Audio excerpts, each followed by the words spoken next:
and impractical for work. I explained to my mother-in-law why it had to be the second floor not once but twice. But my mother-in-law was stubborn. No, it's already decided. This is a problem. Where am I supposed to work? You should use your head a little. Why don't you rent a place yourself? My mother-in-law said proudly. You're only putting in $500 a month, aren't you? Don't get too cocky, thinking you're something special. My mother-in-law said this and boldly entered my second-floor workroom, starting to tidy up my work tools. Honestly, you're such an incompetent daughter-in-law who can't even tidy up properly. It was futile to say anything more to this mother-in-law. I resigned myself to the situation. I see. Then please feel free to do as you like. Since I won't be using this room, does that mean I can stop contributing the $500? I asked. With my pension, I can manage just fine. How long are you going to think $500 is enough? It's because of clueless daughters-in-law like you that I'm annoyed. From now on, make sure you don't go against what your mother-in-law says, all right? I smiled and said, Understood. And that was that. Without even looking at my mother-in-law's face, I left the room. I'll show her who's the boss. And then, a few months later, the day arrived for my mother-in-law to hold the sewing class. There were about 10 students, all middle-aged or older housewives like me. I even recognized some of the women from the neighborhood. All right, everyone. Welcome. Sabrina, could you please serve tea to everyone? My mother-in-law said to me in an unfamiliar tone. I brewed the tea and headed upstairs, offering it to the students. Now first, let's collect the classroom rental fee. As soon as I said that in front of everyone, it got noisy. Rental fee? What are you talking about? Why would you charge something like that? The students started whispering to each other, and my mother-in-law said, trying to cover it up. Oh, Sabrina, you're quite the joker. She said, trying to smooth things over. She was smiling, but her eyes clearly showed anger. But I didn't back down. No, I'm not joking. This is my workspace. Since you're forcibly using it for snacks, it's only fair to receive payment, isn't it? If we were to rent an office of this size, it would cost over $2,000 per month, wouldn't it? With 10 students, would it be acceptable to charge $100 each? I said with an overflowing smile. My mother-in-law's strained face was amusingly irresistible. That's Sabrina. She's really dependable. Right. I'll cover the classroom usage fees. I can't have the students pay. My mother-in-law said with a wry smile. Is that so? Then I'll also ask for the classroom usage fee, utilities, and the property tax for this house altogether, please. Utility bills? Property tax?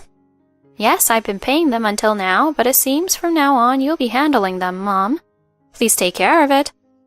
Then, a student who had been listening awkwardly to our conversation suddenly started preparing to leave. I'm sorry, I'll head home. I feel like I shouldn't be here.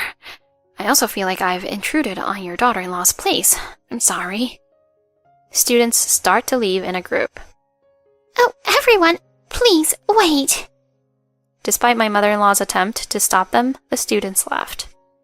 In the end, the only one left was my mother-in-law's friend, Michelle. What's going on?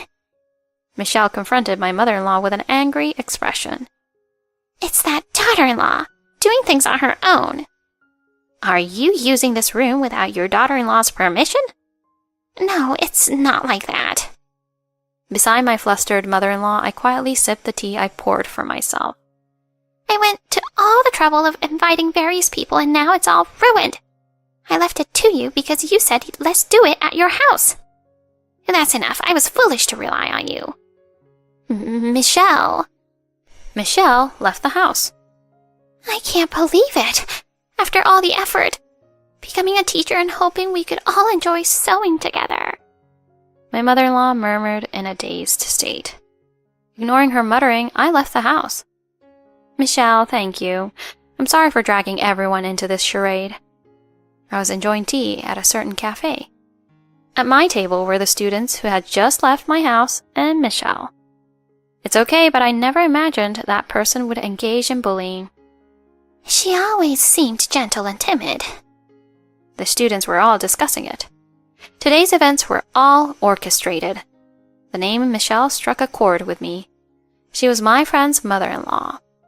Around the same age as my mother-in-law, but a straightforward woman unaffected by daughter-in-law bullying.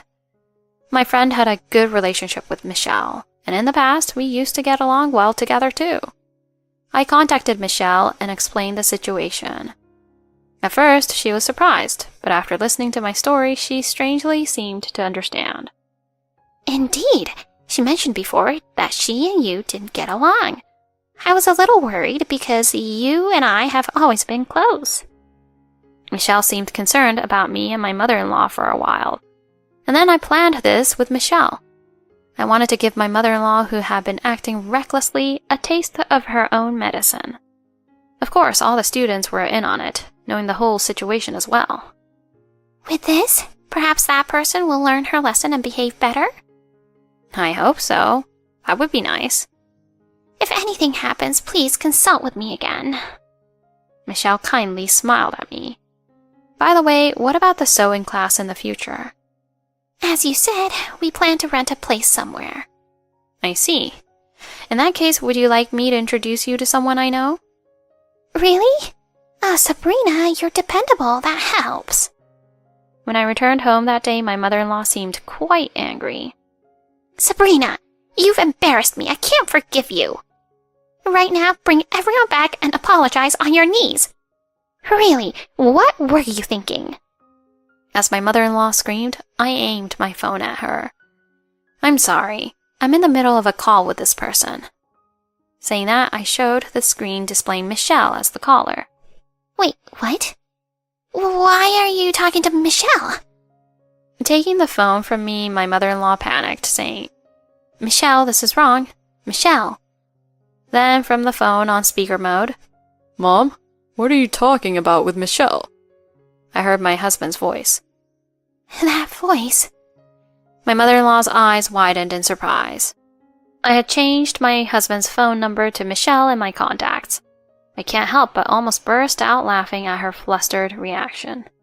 What's wrong, Mom? I smile and proceed to prepare dinner. My mother-in-law looks at me with horror. It seems she never expected such a prank from the daughter-in-law she had previously looked down upon. After that, my mother-in-law became remarkably quiet, like a completely different person. She began to avoid talking to me as much as possible and wanted to have meals separately. Does she think I will poison her or something? Seeing my mother-in-law's behavior, my husband asks, What's wrong with Mom lately? You've been acting weird ever since I got that strange call from your cell phone. Who knows what happened? Maybe Mom's getting old. Maybe so, I say dismissively. There's no need for me to explain every detail. Since the sarcasm has considerably diminished, I can work comfortably every day. If peaceful days continue like this, that's fine with me. That's what I think.